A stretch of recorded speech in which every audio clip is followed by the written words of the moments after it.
Welcome back to All of It on WNYC. I'm Allison Stewart. This hour, music from two acts you can catch in New York this fall. In just a bit, you're going to hear some truly awesome live performances from Jalen and Ganda. Here's a sneak peek. Here's your doctrine of love.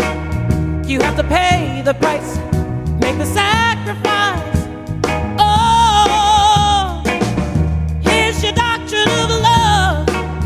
You have to pay your dues and room with the blues. His new album, Doctrine of Love, is out now. But first, a band you can catch live in September, The Beaches.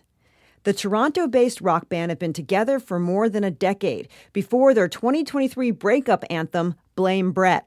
That one song introduced millions of listeners to their previous work. The Beaches released their third studio album, No Hard Feelings, and this September, they are playing at Forest Hill Stadium as part of the All Things Go Music Festival. The band features bass player and lead singer Jordan Miller, her sister Kylie Miller on guitar and backup vocals, keyboardist and guitar player Leandra Earl, and drummer Eliza Edmond McDaniel. Now let's hear the song that changed everything for the band.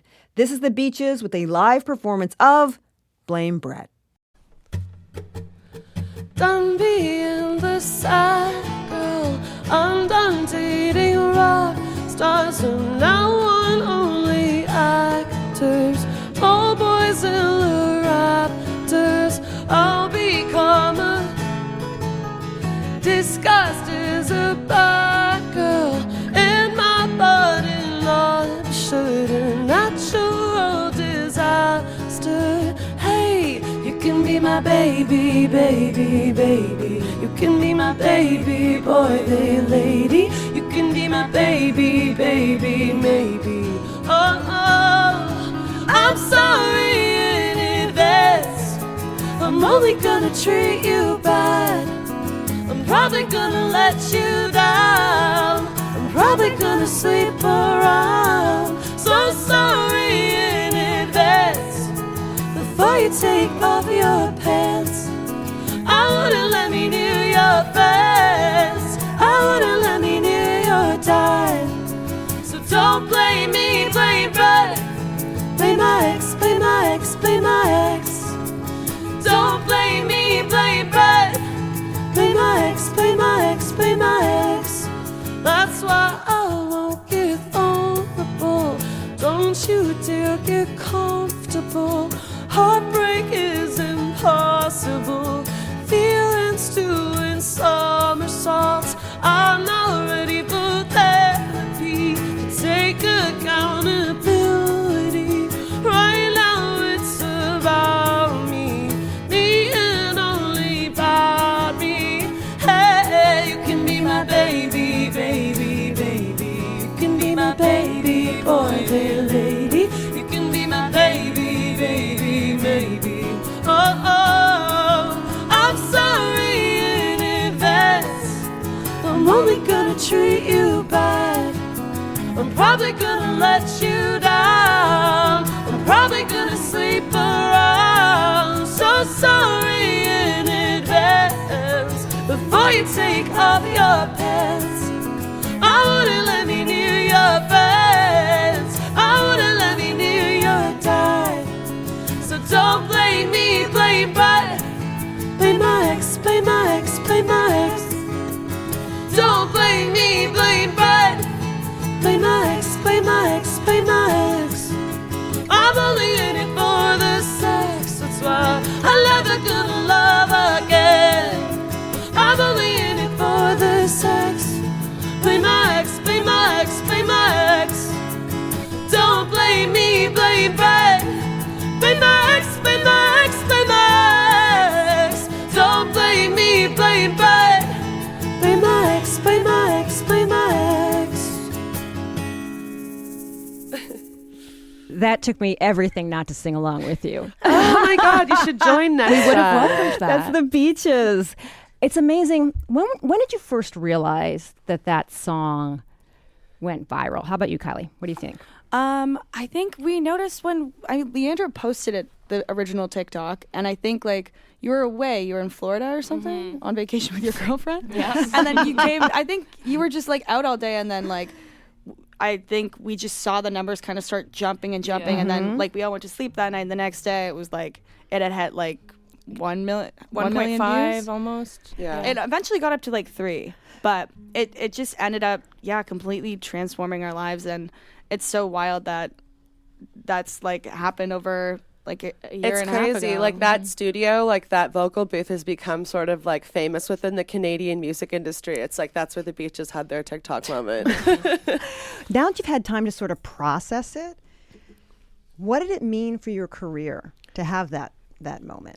It was incredible. I mean, it kind of opened so many doors for us because obviously being a Canadian band, it is easy to remain in Canada, and often bands do get stuck. So it really set us on a new trajectory to be able to come to new countries, come to the States more, and build our fan base in Europe and just introduce a lot more people to our music. So it's been amazing. It's a really cool opportunity because like back in the day before these platforms were available, you would, have to tour these places before you were able to develop a fan base. And now you can sort of grow your fan bases all over just because we're all connected online. It's sick. Mm-hmm. Why do you think that song hit so hard? I've thought about this so much. And I think we got lucky. I mean, no, we didn't get lucky. I think I got broken up with before a lot of the COVID not breakups happened. Lucky me. So I think I was going through something that was about to hit everybody. Yeah, a lot of the COVID breakups happened like a year later. I also think that everybody has a Brett in their life. Like breakups are such a universal kind of experience that we all share, and I don't know, there's such like vulnerability in this like power in the lyrics in that song, so I think it's just very relatable to a lot of like young people. I mean, people of all ages, honestly. Like breakups are the worst. So why did you post it? I'm just curious about what was going through your mind. You're just like, oh, I'll throw it up. It was at a time when we weren't being very precious about things online. We were just, filming ourselves in the studio, throwing it up there, see what stuck. I think I posted a video of you in the same booth singing Everything is Boring a couple months prior, and that got up to like 300,000 views. But for our own original music, like that had never happened. Mm-hmm. So I was like, oh, that's a lot of views. Let's try another song. Mm-hmm. And it didn't even stick right away. It was a couple of versions of that. Yeah. Yeah. So you two are sisters. Yeah. Yeah, you know that. When did you start playing together? We started playing when I believe you were 6 and I was 7. And we haven't ever done anything not together. Like we've never not been just individual solo artists. We've always, performed together. This whole thing started when we started playing together. Yeah, we really didn't like guitar lessons. We didn't like learning theory. So we ended up just starting to write our own songs at a really young age, and because we were lazy. we learned 3 chords and we had a dream. 3 chords and a dream. Yeah, 3 chords and the truth. That's what country music's about. What were your earliest songs about? Sisters was our earliest one. Literally about being sisters. About being sisters. We were listening to our old band was called Done with Dolls. Don't look it up. Feel free to look it up. It's a real trip. Go Away, Go Away. That's about getting, telling your sister to leave your room. I don't want to be your friend. I liked your song that was Lies. Lies are serious. Lies are serious. Don't you know lies are serious? Yeah. That's so good. It's really powerful stuff. Really poetic. Eliza, how did you join the band? Well, so I knew Jordan and Kylie from a very young age. We went to public school together, so I met them in grade 1. Went through up to about grade 6, and then in grade 7, we were walking to school together, and Jordan goes, I'm in this band. We kind of need a drummer. I heard you kind of play drums. I was very self-taught at the time. I was like, yeah, I'll come jam with you guys, and that was like over 10 years ago now, and it fit so well. It felt so natural, and we learned together. Like, we learned our instruments as we grew up. Leandra, when did you understand what the Beaches sound was going to be like?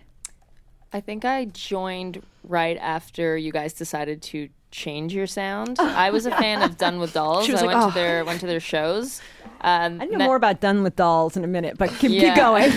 She'll tell you. And then they changed to the Beaches. I joined like a month or 2 after that, and you guys were kind of like playing Black Keys covers and stuff, so it was going into like an alternative. Oh, that's interesting. Yeah. I think like we went through a lot, as a lot of young people do in a lot of bands. You sort of like try on a lot of different references. We referenced like the Pretenders in a record. I sang like Kara and O in the first 2 EPs we put out, and then it sort of evolved into like more of a Strokes sound, and then when I think we really landed on our sound with like the record that we put out a couple years ago, Blame My Ex, which Blame Brett was on. And it's sort of, happy, sad. We reference like Joy Division, The Cure, like very moody sounds, I guess. All right, I'm going to read to you from a previous interview. I'm sure you love that. It says, Jordan, it says, you wrote, when we started out being an all-girl band, we really rejected that label and connotation, and we wanted to make our sound as hardcore as possible in order to get male fans. Yeah. Is that still true? No, not at all. Not at all. And, I think when we began our careers, we were, young women, preteens even, and there weren't any bands that looked like us or sounded like us. So I think we were just trying to, get the respect of our peers, which at the time were like all straight men. Yeah. And nowadays, that's not really the case anymore. And we don't really write music for them anymore. I write music for, people like me, like young queer women, Your last album, Blame My Ex. Kylie, when you went into this album, what mindset did you go into? Because Blame My Ex has got a lot of breakup songs, a couple happy songs, but mostly breakup songs. Yeah. What did you go into with this album? There's definitely some breakup songs on this record, too. I think we're, like, consistently always going through breakups. I don't know. Going through one right now. I'm sorry. That's okay. But, yeah, I think this record is just, like, it's so special to us because it kind of like shares like individual experiences that we've all gone through. I think Blame My Ex was really Jordan's experience with her breakup, and No Hard Feelings is kind of more about each of us, and it basically was like having therapy with your best friends, kind of everybody like communicating with one another, and it was just a really collaborative experience. We had so much fun making this album. Jordan, was there something new that you wanted to try on the new album? Yeah, I wanted it. I think that's Kylie hit it on the head there. Like, I didn't want it all to be about my experiences. I really wanted it to be sort of like a debrief about all of our experiences during breakups. I was very influenced by Sex and the City. I constantly am. And I just Sex and the City not end just like that? I don't consider that canon. Hot take. Anyway, sorry, SJP. No, I mean, I really wanted it to feel like, in the original series, the girls always go to this brunch spot and they'll, debrief about where they're all at with their relationships. And I really wanted this record to feel like a conversation amongst all of us. Mm-hmm. Yeah. And I think it's really special for the fans, too, because they want to be part of that conversation. They want to hear what we're talking about when we go out for a drink, a casual hang, So that's kind of what this record is. It's like letting everyone into a glimpse of our lives individually, what we're all experiencing, and that's the cool part about it. Yeah. All right, we're going to hear another song. This is called Last Girls at the Party. What do you want us to know about these girls? Well, they're never leaving the party. They're never leaving the party. We're the first. Well, we're not always the first. We're there, usually but late. We're the last to leave for sure. But the party doesn't start until the Beaches get there for sure. Here's the Beaches. I'm not gonna slow down. I'll never look as hot as I do now, 'cause I don't wanna miss out. As I pick myself up off the ground, everyone's gone home, the lights are turning low. No hard feelings, we're not leaving while you're sleeping. Not leaving, gonna be the last girls at the party, gonna be the last girls at the party, gonna be the last girls at the party, gonna be the last girls at the party. I might need a smoke break, 'cause you miss out on the shots that you don't take. And if you don't think straight, it's your lucky day. I'm open late, so great. Everyone's gone home, the lights are turning low. No hard feelings, we're not leaving while you're sleeping. We're not leaving, gonna be the last girls at the party, gonna be the last girls at the party, gonna be the last girls at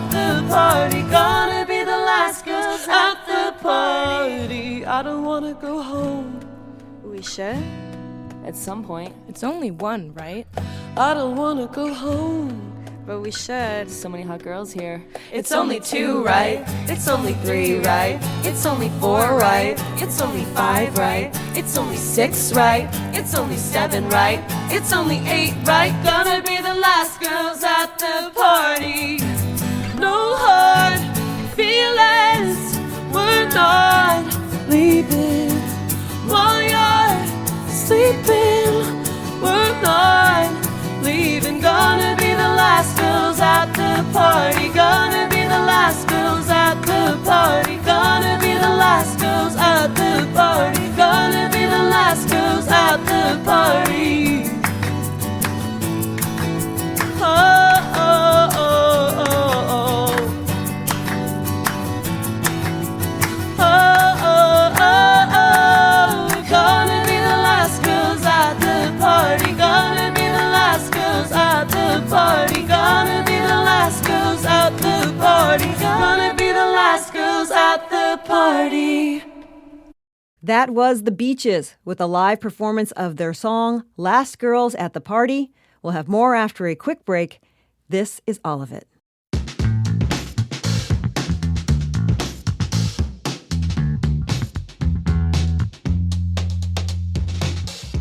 You're listening to All of It on WNYC. I'm Allison Stewart. My guests are Canadian rock band The Beaches. They will be performing at Forest Hills Stadium on September 27th as part of the All Things Go Music Festival. Tickets are available.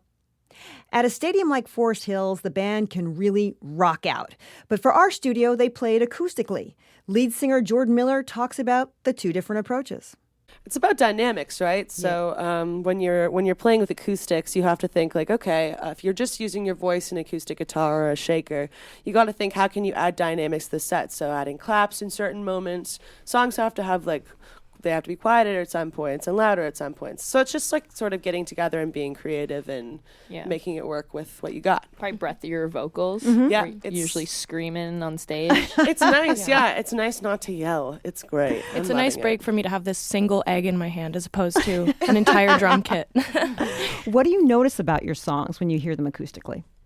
They're sad. Literally. No, it's true. Blame Brett particularly sounds like a funeral march for some reason acoustically. We played that song acoustic in Belgium not too long ago, and we're very big in Belgium, and they crowd surfed to that version. There was about 10 wild. people in the room. It was really It crazy. was literally like a funeral march. Yeah. And they held her above. I started it too slow. So it was going so slow. This girl's just crowd. I think when you strip it down, you realize how vulnerable and sad some of the lyrics are for sure. Yeah. You know, it's interesting because you guys are, you left your label. Yeah. Right? You went on an independent label. First of all, why was that important to you to go on an independent label? I mean, honestly, it's just great to have some support from someone in the industry. I don't know. I think we were signed to major labels when we were since we were 15 years old. So we really kind of wanted to see if we could do this ourselves and not really have a lot of people to kind of answer to. We wanted to be fully in control of our project, and with an independent label you definitely get that control, which is so nice, and they've been really supportive. So yeah, it's not they believe in us. Yeah, they believe in you and they believe in the project, and you're not signed for 5 records, you're signed for one record. Mm-hmm. So if you're not unhappy with the relationship, then you're not stuck. It's I think the way the music industry should be moving forward, but that's just my opinion. What's something you did on the new record that you did because you were on an independent label? It wouldn't have worked if you'd been on another kind of label. Well, just releasing, we basically get to pick the songs that we, that become the singles. Usually, if you're signed to a major label, you don't always have a say in which song gets selected to be the radio hit or whatever.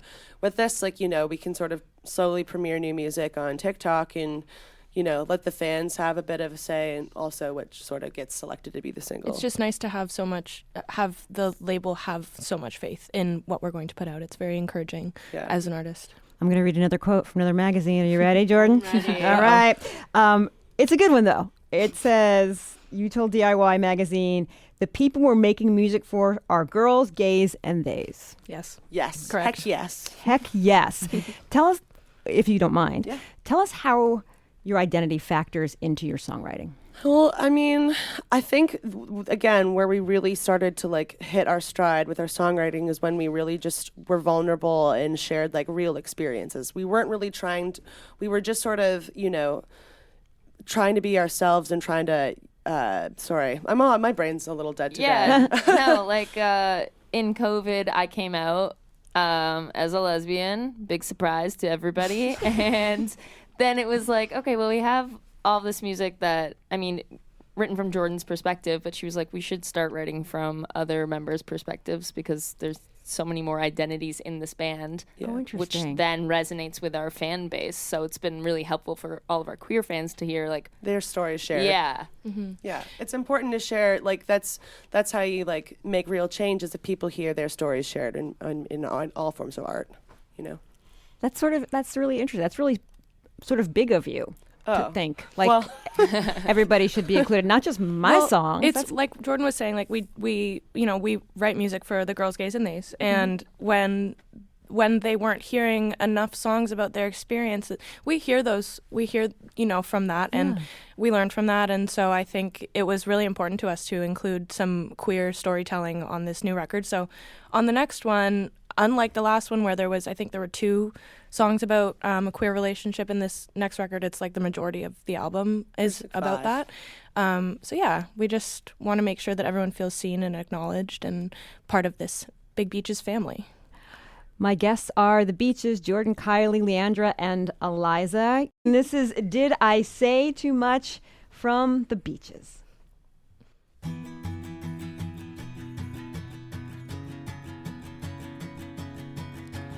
You led us right to this place. You kept me around just to wait. You see all your reasons, you and your secrets. Was I just a change of view? 'Cause he could never leave you. Or maybe break up with your boyfriend. Did I jump the gun? I really thought this time I found someone. Why did I speak too soon? So real to me, girl, is it real for you? Ooh,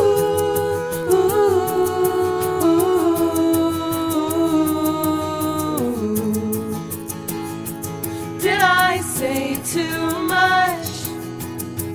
Gave you my summer to choose. I get it, you were confused. Yeah, I believed it. Did you even mean it?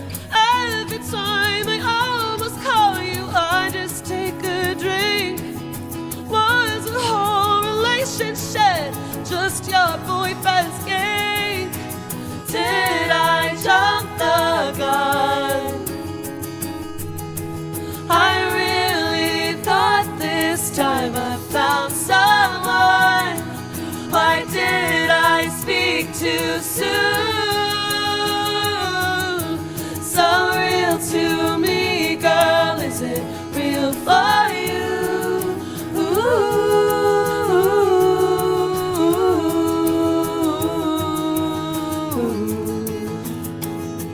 did I say too much?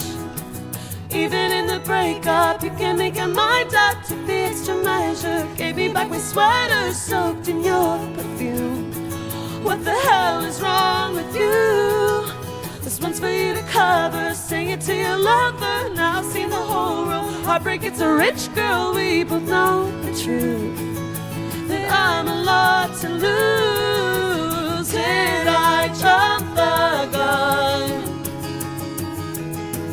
I really thought this time I found someone. Why did I speak too soon? I let my guard down, yeah, I trusted you. Ooh, oh. Did I say too much? That was the Beaches with a live performance of their song, Did I Say Too Much, from their latest album, No Hard Feelings. The Beaches are playing at Forest Hills Stadium on September 27th as part of the All Things Go Music Festival. Tickets are on sale now.